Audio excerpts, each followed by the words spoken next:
I think I've talked to every organization in town about the history Probably. of this place. Whenever you're ready. Okay. I'll go Are you ahead ready? and start We'll go rolling. ahead I'm and get ready started. anytime All you right. are. Great. We're rolling. Okay. Well, let's start by just having you say your name for us. Carol B. Roberts. Robert. Okay, great. Thank you. And my name's Robert Bauman, and today is June 30th of 2015, and we're conducting this interview on the campus of Washington State University Tri-Cities. So I wonder if we could start the interview by just asking you what brought you and your family here, and when did you come, and why did you come to Richland? Well, my dad worked for DuPont in Denver, Colorado. He was an electrician, and I understand he was one of the very best. So when this came up, DuPont asked my dad to come out here. Well, my mom wasn't happy about that, but then, of course, he drove out here in his own car. They gave him tires and stuff like that because it was wartime and things were rationed. But he could take his own car, and he had his gas coupon. And he left the day after Christmas. Well, of course, he got a site, picked out a site for our house.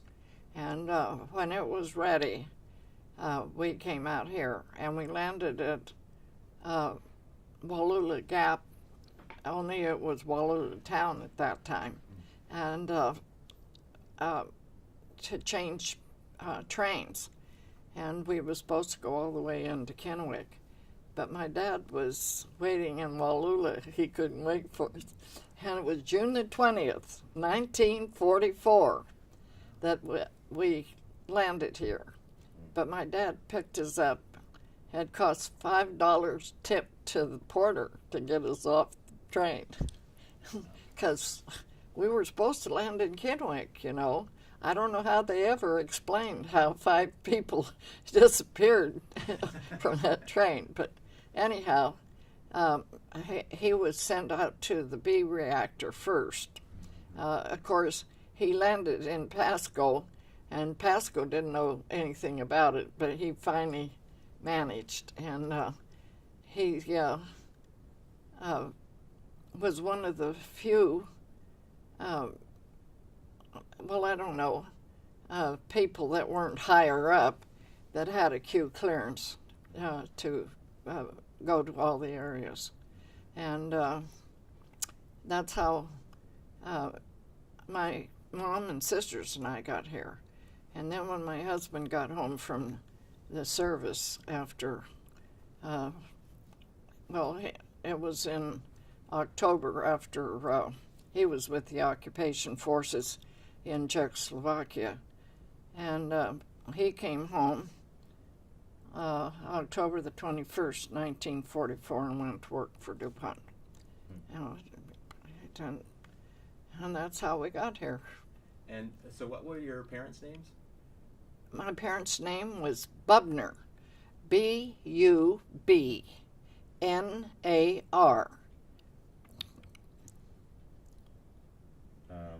It's Ukrainian. It's Ukrainian for drummer. Oh, okay. So I'm always such a cut-up. I've decided that my name, Carol Catherine Bubner, means Catherine is pure, and pure song of delight champion. That's a good name. Yeah. Sounds good. It's as good as any. So your dad came out here in December of '43, right? Yeah. And so it was about 6 months between the time he came and you came. Oh. So was he able to write to you, and did he? Well, he describe came the place at home. all? He came home once, and told us that I think it was probably April that he came home and told us what was going on. And he told my mom that as soon as they decided that our house was ready, that they would come in and move all of our furniture. And we, including the dog, was to move into the hotel in Boulder. We lived in Boulder. Okay. And move into the hotel, and all expenses paid. So we were there 3 weeks when my mother got the notice that to be in Denver on a certain time, have the dog crated, and all that sort of stuff. And we got on in Denver at 4:00 on. Well, let's see, it took us 2.5 days, and we landed here the 20th, so that was about the 17th or 18th that we left Denver at 4:00.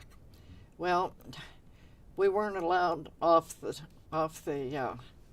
train, and the porter was very good about bringing cards, playing cards, and stuff like that for us, but they only served 2 meals. One was at between 6 and 8 in the morning breakfast, and 4 to 7 at night for dinner.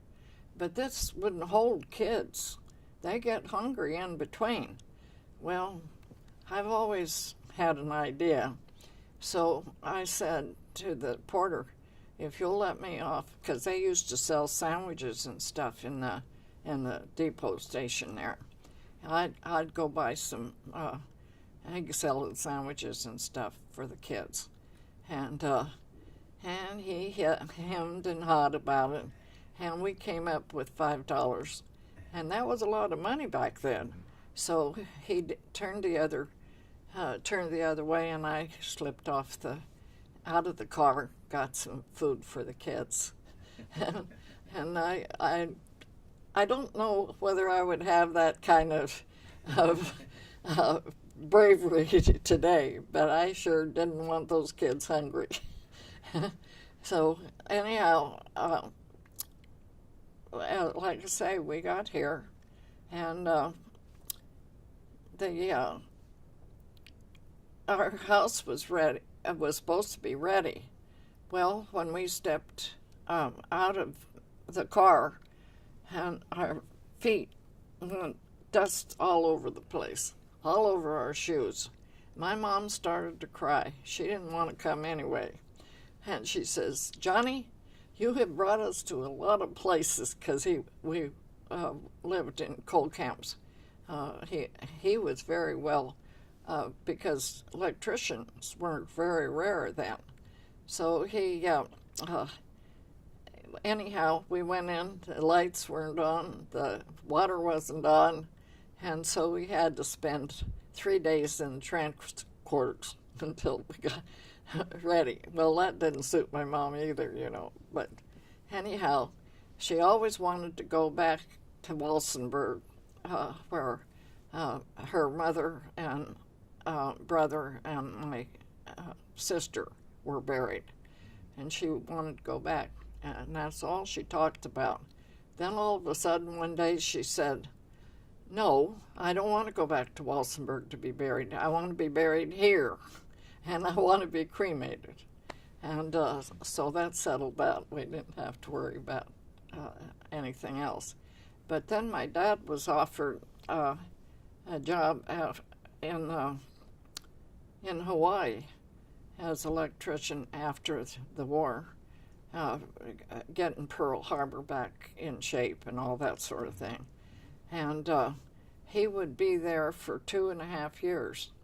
They would pay him a quarter of what his salary was, send my mom a quarter to live on, and the rest they would deposit so that when the 2.5 years was up, he would have the money.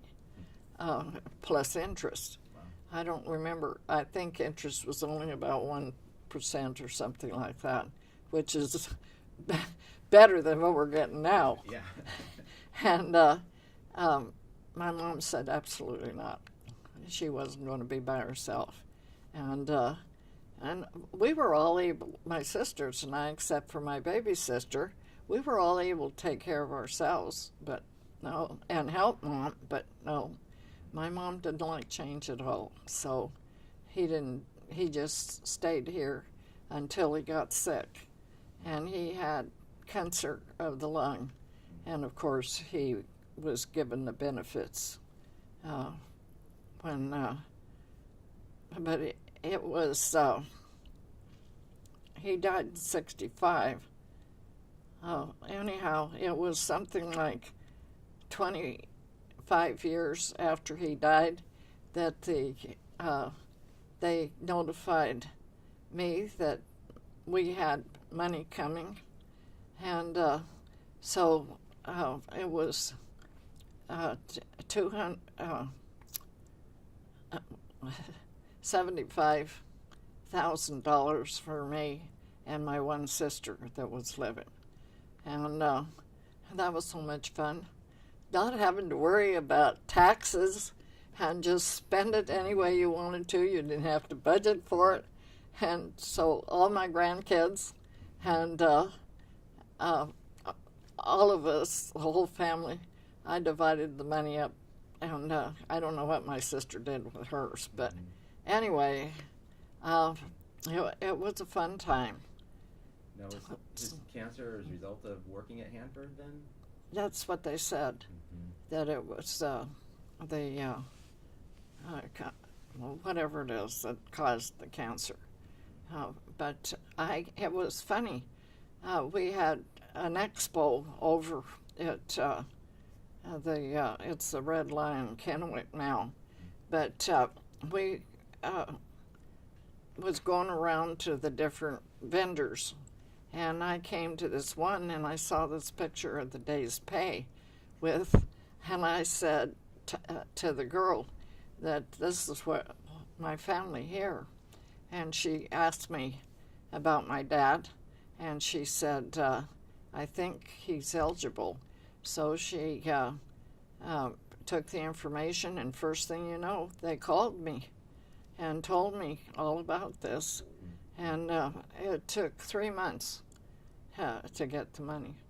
But I understand. I just couldn't understand how my dad, he always said, I will always take care of you.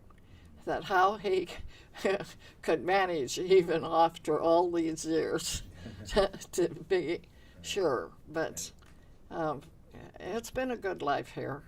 We've had, change and stuff like that, but we never had to worry about money or because everybody had a fairly good job. I don't remember that we had all this homelessness and stuff like that we have now. Now, when you came here, you and your mom and your sisters came in 1944. So how old were you when you... 22.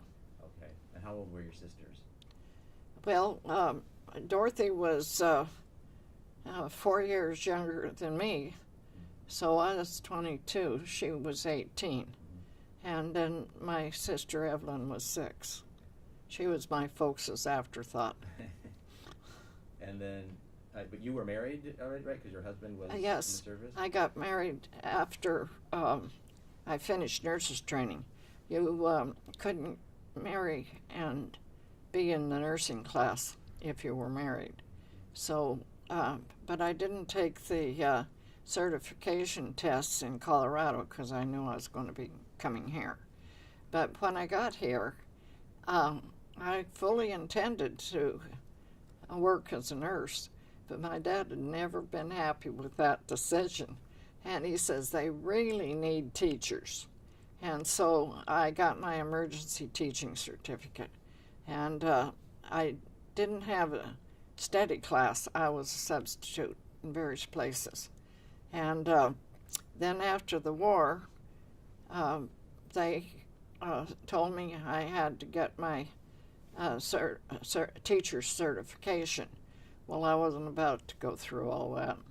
I didn't want to teach, and besides that, my sister became very ill and I was taking care of her 2 kids, plus my 2 kids, and I just said no. And I've just been doing everything but collecting a paycheck. I've got 8,000 hours at the Cadillac Auxiliary, and I should have more, but I kind of got involved in some other things. I'm a 70-year member of the Girl Scouts, and I'm on the Library Foundation Board, and let's see, and then of course Kiwanis. I have been a Kiwanian for 24 years, and I have been their newsletter editor for that long. I didn't intend to do that, but somehow or another, that was supposed to be temporary, but temporary isn't spelled right. It means you have to spell everlasting instead of temporary. But it's something for me to do now because I can't do all the active things. I can't climb stairs and, all that sort of thing. And I don't hear well. And, well, somehow or another, the warranty has run out and there's no place to buy extra parts. Now, when your father came to work in 1943 and you came in 1944, did you have any idea what sort of work he was doing? Did you know was happening? All we knew he was an electrician, and that was it. And he absolutely refused to talk about anything at work. And he did, I don't know what kind of an invention it was, but he invented something, and DuPont paid him for it, and they got the patent, whatever it was. I have no idea what it was, only that he got I think it was $8. That was a lot of money. My husband had invented something too, and DuPont bought it. But he only worked for DuPont for 10 months, and then, of course, GE took over. And but he only worked for DuPont 10 months when he got home from the service. Your husband?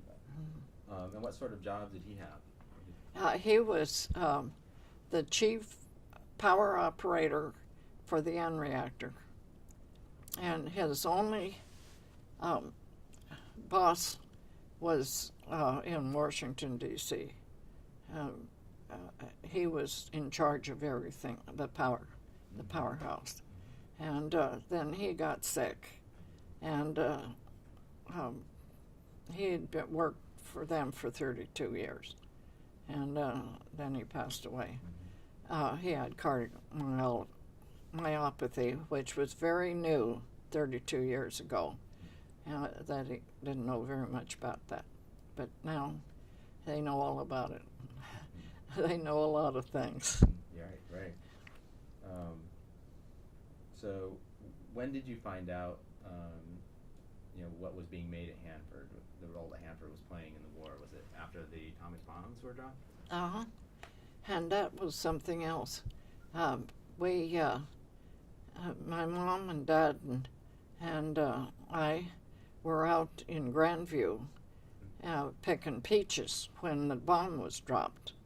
And, of course, we were out in the orchard when the woman who owned the property came out and told us to get off her property, that we were nothing but murderers.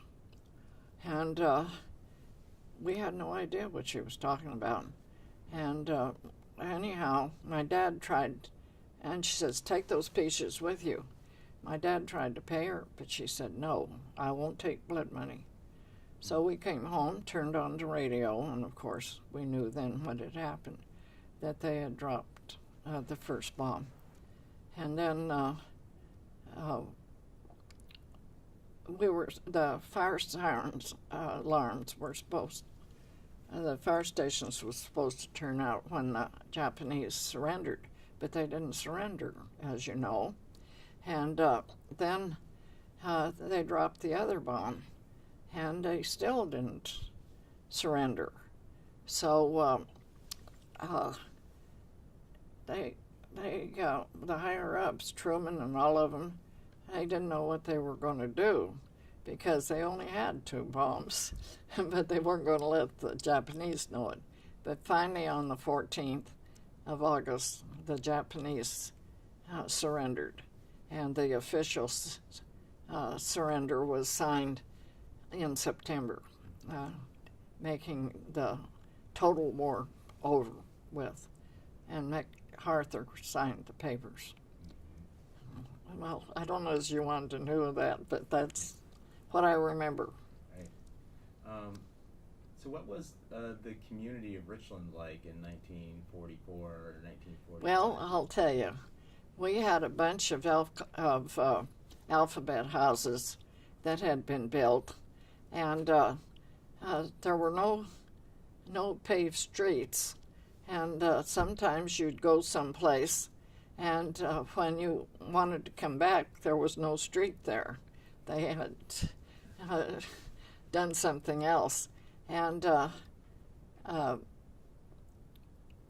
there were very few houses, track houses as we called them, left. Everything had been torn down and made room for the government houses. And there's one on George Washington Way that's, it's as you enter town, and it's on the right-hand side, or the left-hand side. And it's just been newly painted and everything, and has a little bit different, they put a porch and stuff on it. So it's a little bit different, but it is one of the original houses. I wrote a history of all the houses that were left. And where was your house, the house that you moved in? We lived, my dad picked out 316 Casey. That's, I don't know how to tell you where it was, but it was on the corner of Comstock and Casey. And he had a lot of, my dad was raised on a farm, and he never got over it. So there was a lot of vacant space, and they gave him permission to go out into the area to dig up plants and trees and stuff from what was left over from those people who had to move out of the area. But he had a persimmon tree that he was very proud of, but it never bore any fruit. What he didn't know was that it had to be pollinized. He had to have 2. But anyway, he grew roses. He belonged to the Rose Society and everything like that. But when we first came, where the Richland Village, the Richland Theater is now, Players Theater, was the Richland movie. And I'll never forget that movie after the bomb had been dropped. The song of Bernadette was being played, and I wanted to see that in the worst way. So we got into the movie and was watching it when all of a sudden the lights went out. There was plain darkness. Well, we just knew the Japanese had sneaked over and had done something to it. Well, we very orderly. We were very nice. The manager told us to leave the building. We left the building and waited, and only to find out that it was lightning. That the Japanese had nothing to do with it. But we had a treaty with the Wanapum, Johnny Buck with the Wanapum Indians, that he could go through the barricade to Gable Mountain and do whatever they had to do. And he identified all the members as the tribe members with him. And he made sure when he left that he had the right number going back. It was one of the few treaties that the United States ever kept with the Indians, or so we were told. But there was just a lot of things, little things, that doesn't creep up in history, but makes history interesting. Right. You know, that here we were breaking treaties, but we did manage to keep one of them. And you know, now that they're when they were talking about removing the Nicky Mickle from top of the Rattlesnake Mountain, Oh, right. you know, and some of us said no, and others say yes, let it go back. The Indians didn't want it there. I should say Native Americans now, but it's easy to keep the vernacular in the historical content. So what else? So there was a theater here. How about shopping? Was there a place to go shopping in 45? No, they had the John Dama Plaza is on the other side was what a store called the John Dam grocery store, and the government wanted him to take over and furnish, but he didn't want go through all the red tape and all. Mm-hmm. But they built just construction thing all down at the time when the government took over.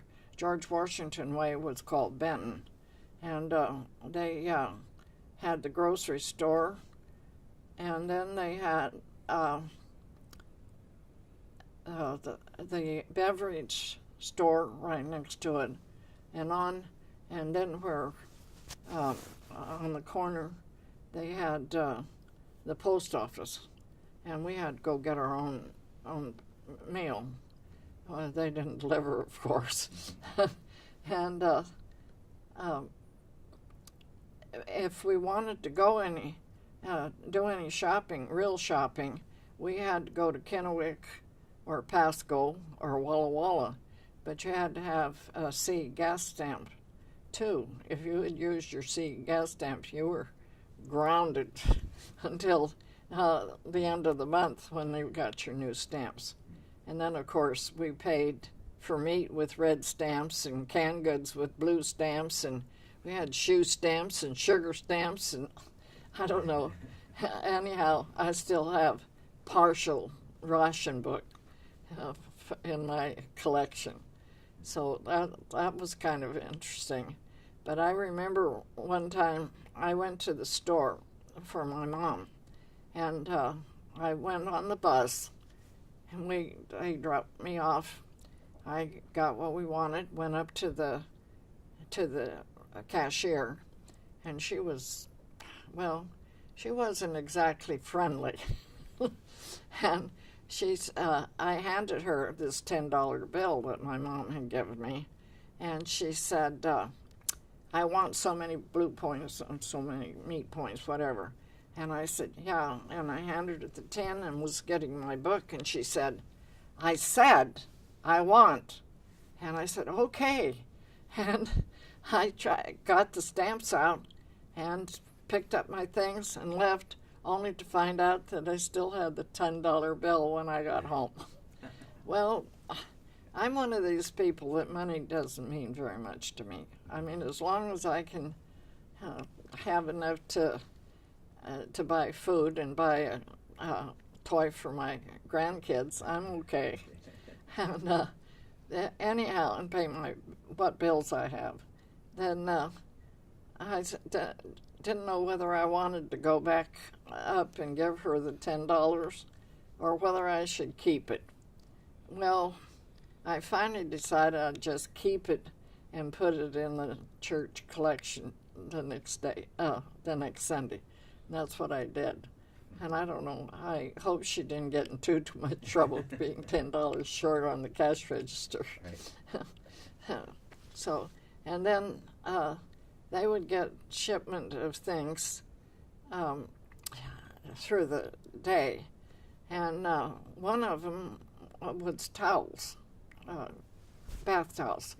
Well, my dad, he didn't have a bath towel, and so he went up to buy one, stood in line because he knew they were there. When he got there, there was no towels. They had all been given away. So the next day he did it 2 or 3 times. Finally, the cashier or whoever was dispensing him felt sorry for my dad, so she put one under the counter. So when he got in line, he got his. And he lived in the women's dorm, which is now the Yakima Federal Loan. It was the Sadler after the government gave up. It became the Sadler Hotel, and then now it's the Yakima Savings. Interesting. So, see, I've watched it grow. You have. Well, before we started talking, you showed me a photo of Uptown Shopping Center. Yeah. Do you remember any of that when it first opened or was being constructed? How did that change things in Richland? Oh, it was great. We had some place to shop. That little bit in the middle, that was J.C. Penney's. And boy, that was really coming uptown, you know. And then they got other things in there. I can't remember the stores, all the stores that was there, but I know there was a restaurant.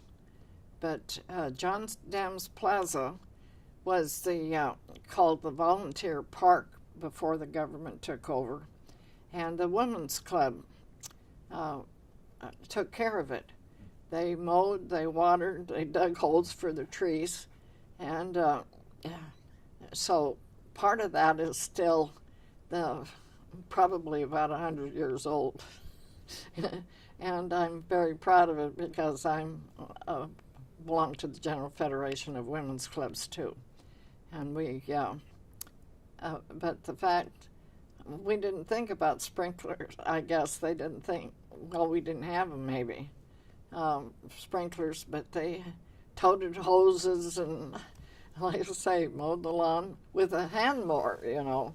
No, there's no power mowers then. And we got, where the Allied Arts is, was where they dispensed grass seed and lawnmowers and hoses and everything for everyone to keep up their yard.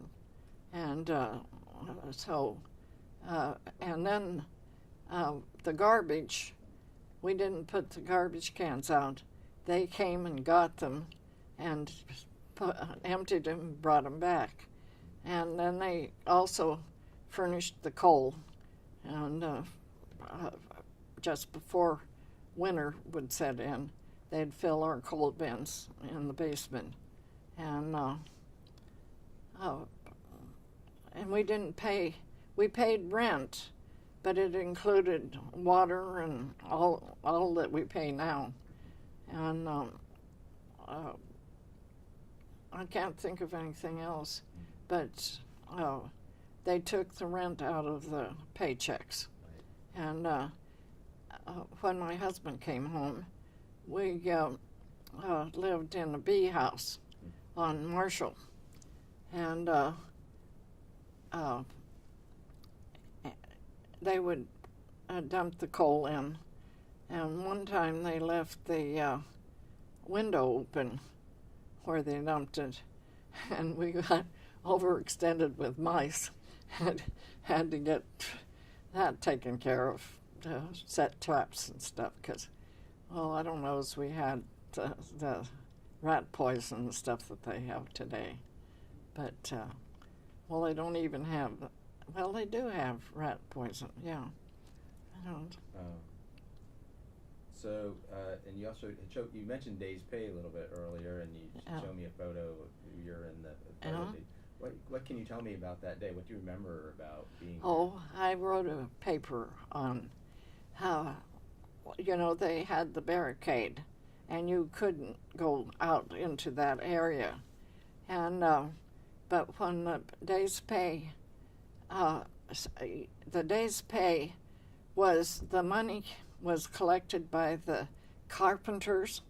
They all employees were buying more bonds, but the carpenters wanted to do something more, so they decided to buy a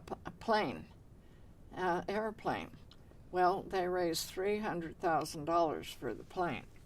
So when it was getting ready to be sent over to Europe, it stopped here, and they lifted the barricade, but we couldn't take cameras or anything in, but we could go and in. And my dad managed to get my sisters, and my mother wouldn't go. She just wouldn't go. And I to watch the ceremony.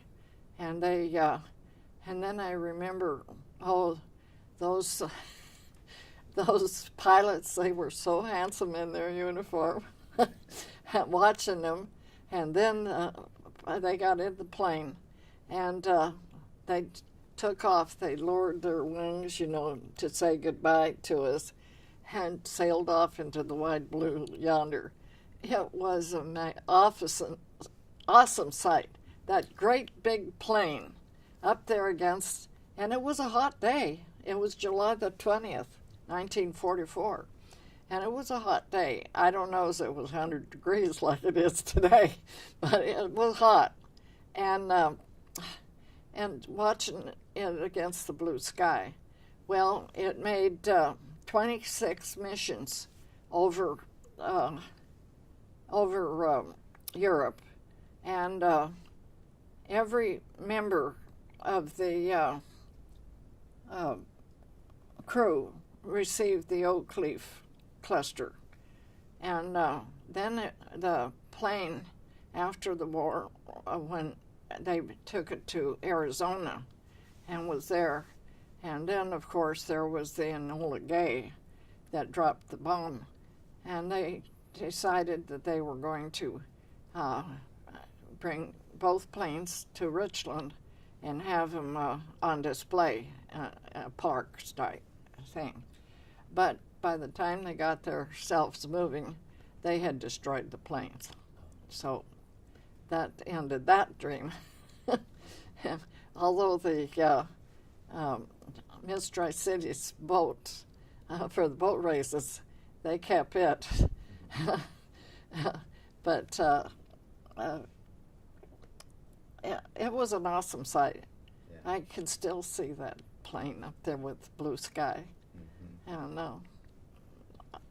You mentioned the boat races. Do you remember any special community events in the 40s and 50s? Things that happened that brought the community together? Or Well, Richland had what they called Atomic Frontier Days. And then Pasco had, I don't know what they called it, and Kennewick had one. And they each had their own. Kennewick's was the Grape Festival, I think it was. Can't remember Pasco. I'll have to think on that. And I know Sharon Tate was queen, was Frontier Queen one year, and she was also the Autorama Queen, and my daughter was the runner-up on that, and I was very unhappy with that. I didn't want her to be, but I didn't want to deny her either. But all of the sponsors of the girls paid for their dresses, except Latham Buick, which was sponsoring my daughter. I had to pay for her dress, and that didn't suit me very well. My Scots ancestry it still shows. I laugh at my grandson, Craig. I'll say, well, I don't think so. It costs so much. He says, Grams, why are you worrying about money? So it's just, I don't know, genetic, I guess. I heard the story that my great-grandmother was so tight that if she had an orange, she would peel the orange, give the orange to my grandmother, and then she herself would eat the peel. She wouldn't throw it away. So, and then she lived in this was in Scotland, and at the Gates House of Fleet. There was about 10 families that lived there, where the Fleet River, the gatehouse for the Fleet River.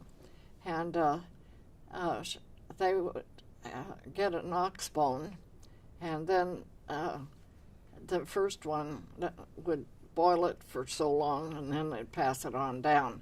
And then it was somebody else's turn to have it first, and like that. But they didn't always buy 10 new oxtail bones. I want to ask you about one other event that happened. That was when President Kennedy came in 1963 to dedicate the N reactor. Did you attend that event at all? And Oh, yeah. And what do you remember about that? Only that I thought it was a lot of malarkey, just because Kennedy was there, and everybody didn't really come to see the opening of the reactor. They came to see the president, and he came to see the reactor, or to dedicate the reactor. And I don't know. I think sometimes that we put too much emphasis on things that we shouldn't do. But I was working as the bookkeeper in the Girl Scout office, and I had to take time out to do that. So we were closed during that time. But I don't know. I wasn't impressed. But then GE asked my husband to be the chief operator of the N reactor. Right. So that's how he got there. He started out as a coal handler at 100F and worked up to the B operator, we called it. And then he became chief operator. And his only boss was in Washington, D.C. So, And you, when we were talking earlier, you mentioned that there have been 4 generations of your family that have worked at Hanford. Your father, right? And my mother, my father, my mother, my sister, she worked the switchboard, and then my son,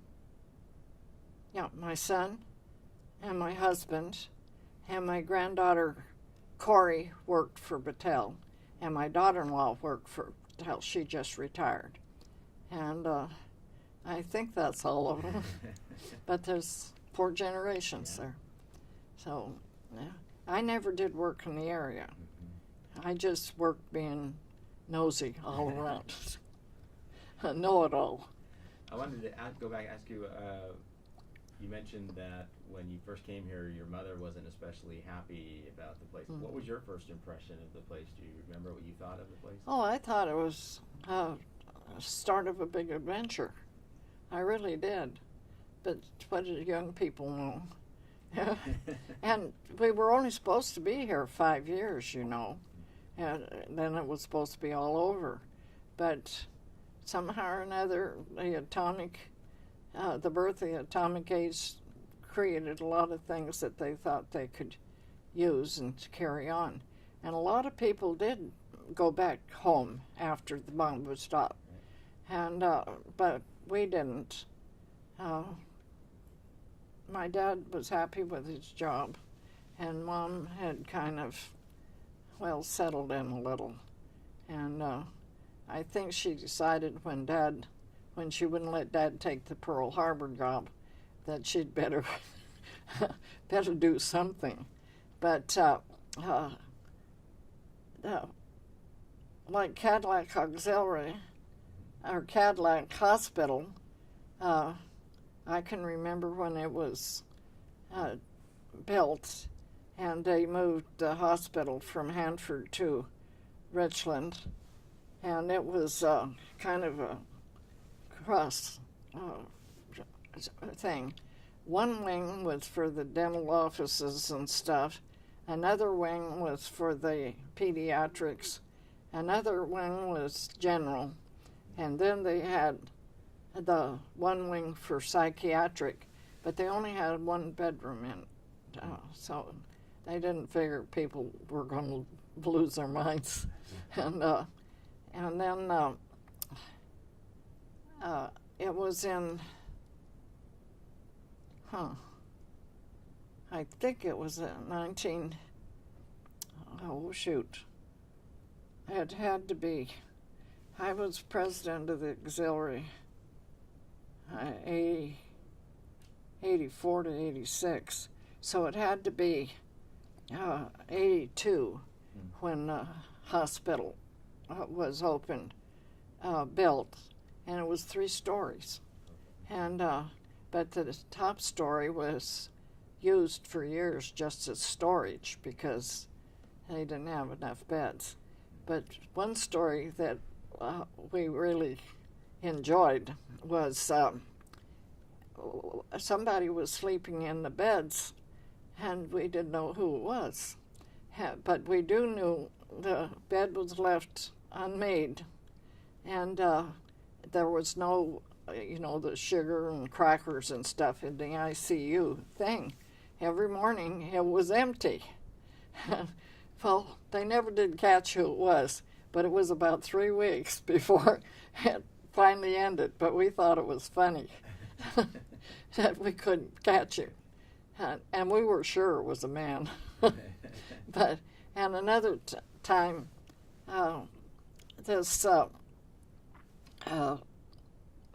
it was about 11:30 at night, and I was working the emergency shift, and this man come in, and he wanted to go upstairs to visit his girlfriend, who had just had a baby. And I said, well, I'm sorry, but visiting hours are over. And he says, it's my girlfriend and my baby, and I get to see it anytime I want. I says, I'm sorry. And about that time, another auxiliary come in. She said, if you're so sure you want to see it, why didn't you marry her before the baby got here? Well, of course, he threw a holy fit. And then I had, since I was president of the auxiliary, I had to talk to her and say, we can't say those kind of things. But my grandson, Craig, he and his mother had been in an automobile accident down here on, it's Jadwin down there and McMurray. And he was in the emergency room waiting to be checked out to see if he was okay. And here I was, and he heard this guy say he was going to drop a bomb on us if he didn't get to see. And poor Craig, when he saw me, he said, Grams, are they really going to...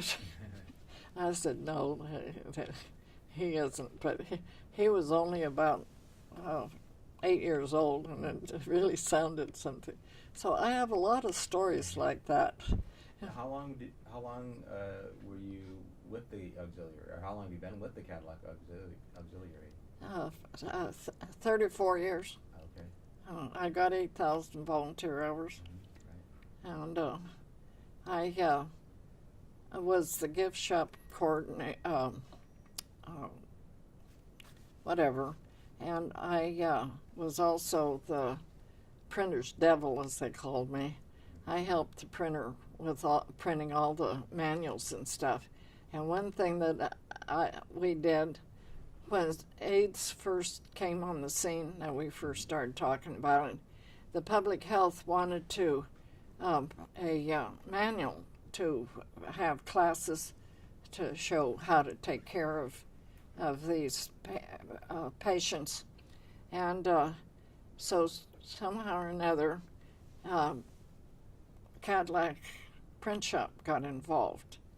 And we made, Tony, the printer, and we made 1,700 manuals, saved the public health $30,000, and for materials. Right. So we did a lot of good work, and but sometimes they'd have an emergency thing, and Tony would call me up in the middle of the night. No, it wasn't the middle of the night, but 7 or 8 o'clock at night, and I'd go down and help him get it done. So.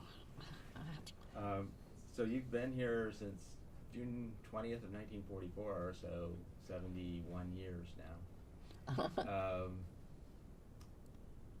How has Richland been as a place to live? Well,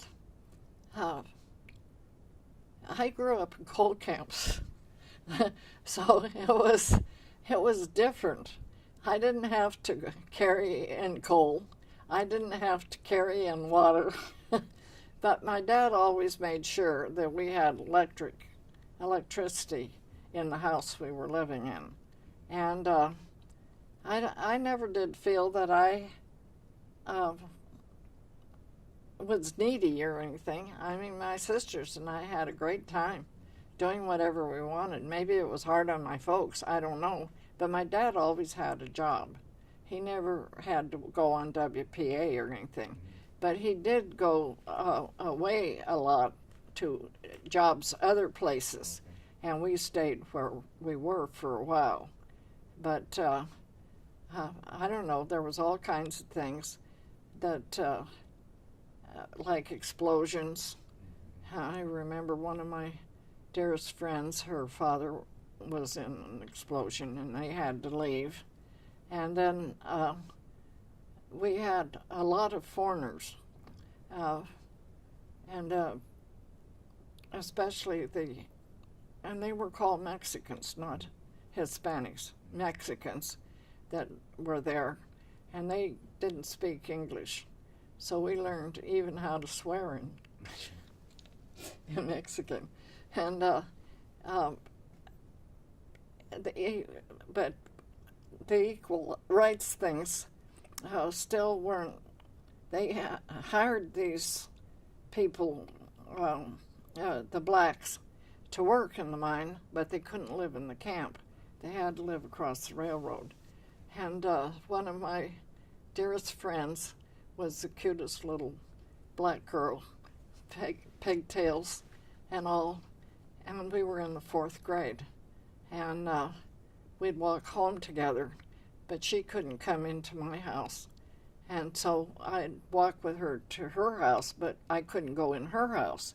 But her mother always had big chunks of bread and jam. They couldn't afford butter. And we'd sit on the porch and eat it, and the porch was as clean. You could use it without having a plate under it. And but we got along real well just that way, not going into each other's house. But I think about it now. At the time, we never thought anything about it. We just knew it was a rule. But and then here, we had the black side and the white side. They had fountains where hers and his beauty shop, right across the street from there, they had fountains, and one was labeled black, Negro only. And then before they opened up the barricade and all, the government would bring in top-notch entertainers. like Kay Kaiser, and they brought in Marian Anderson, but she couldn't stay at the transit quarters because she was black, and she had to stay in a hotel in Pasco, and because Kennewick didn't allow them either. Kennewick, you were caught on the street after 6 o'clock, you were arrested, or if you were black.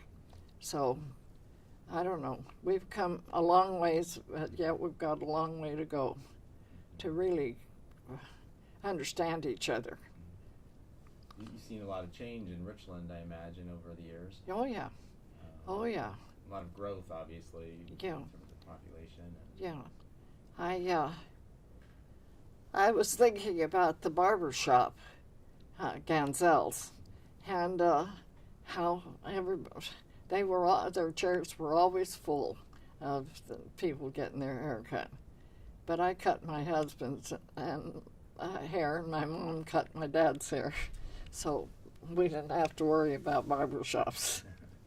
Well, is there anything else that you want to share with us? Any? Well, I don't know. It seems to me like I've been talking talking so much, I don't know what I've said. And it's all kind of not falling in place. One thing probably is Central Church. It was called the United Protestant Church. There were 14 cooperating churches, sponsors.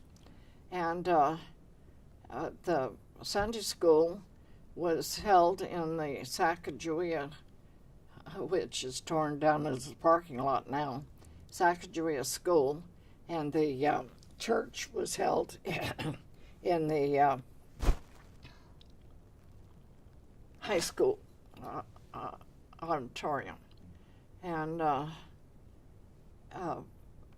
then we needed a church. The Catholic Church, Catholics needed a church too, and it was the one time the two denominations worked together with the government to build the two churches. And now it was interesting. I was on the board that was part of the negotiations, and of course the churches were just typical army-style churches, and now look what they are. You never know. And then, of course, they started the school, and then they did the Catholics, and then they built a convent for the nuns who taught the school, and we did that. Oh, and then high school, the schools, we had, when the government took over, we had two schools, the high school and the elementary school. Elementary to the 8th grade, and then high school to graduation. Well, after the government took over, the school became, I say, a saloon. You could go with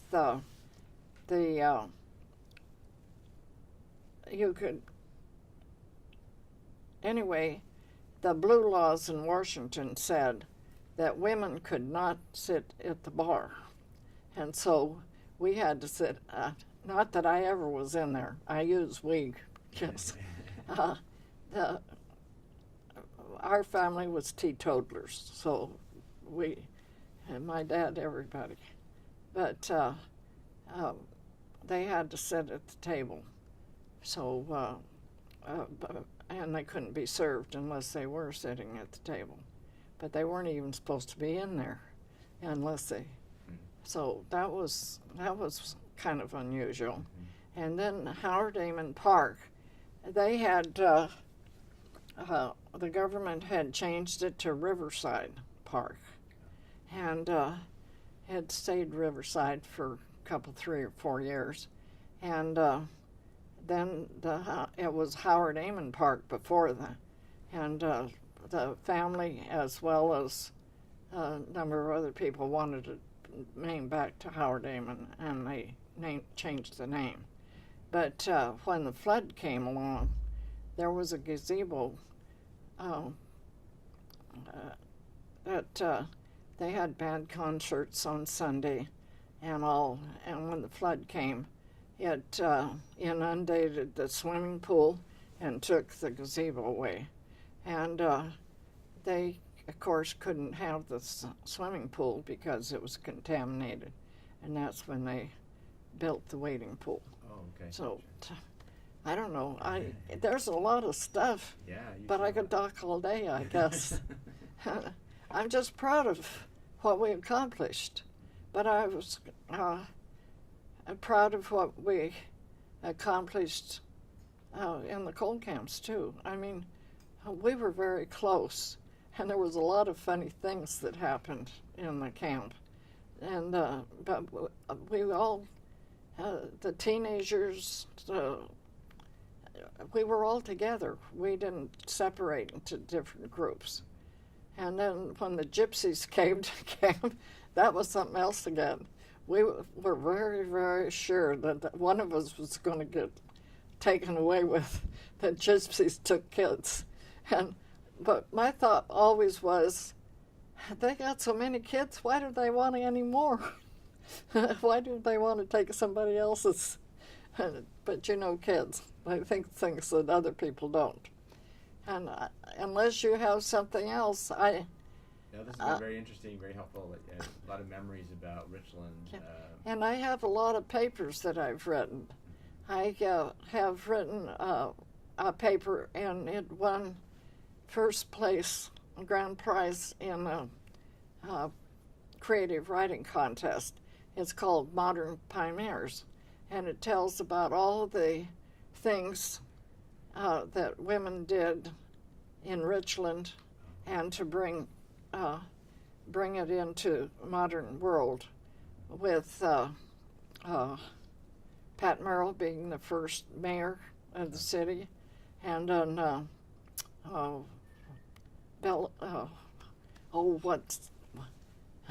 Lizzie Meitner, who worked with to develop the bomb, but she was hoping they wouldn't find it. Then Rosalind Yallow, she designed the reactor. So women, if it hadn't been for women, we wouldn't have got anywhere. And then I wrote a very short history of how the Manhattan Project came about. And it too won first prize in a creative contest. And the judge commented that even when he read the first paragraph, he knew it was going to be the first. And so I don't know whether I won legally or not. So that's it. Well, thank you very much for coming in today and for sharing your stories and memories about Richland. Oh, one thing I want you to know. Have you seen the book Nuclear Legacy? Yes.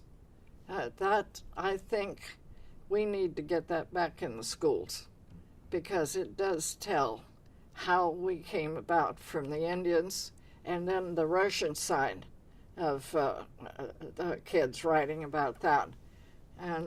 But I think it's one of the best books that we've got on the whole history, and I've got a lot of them. I even have Einstein's books and Heidelberg. I got into an argument with Tom Powers, the author of the book.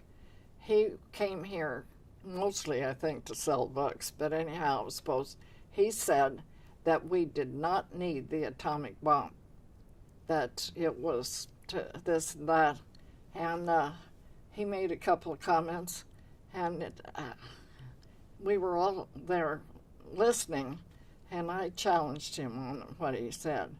But, you know, when the Germans took over the in Belgium, we knew that something was going on, but we got it first, and Hitler, of course, decided on the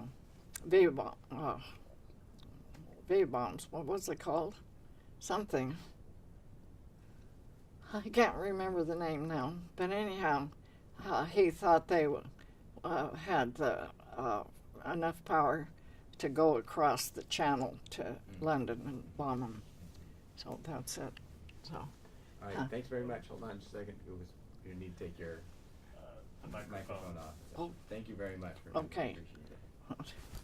And, Yeah, it'll put on.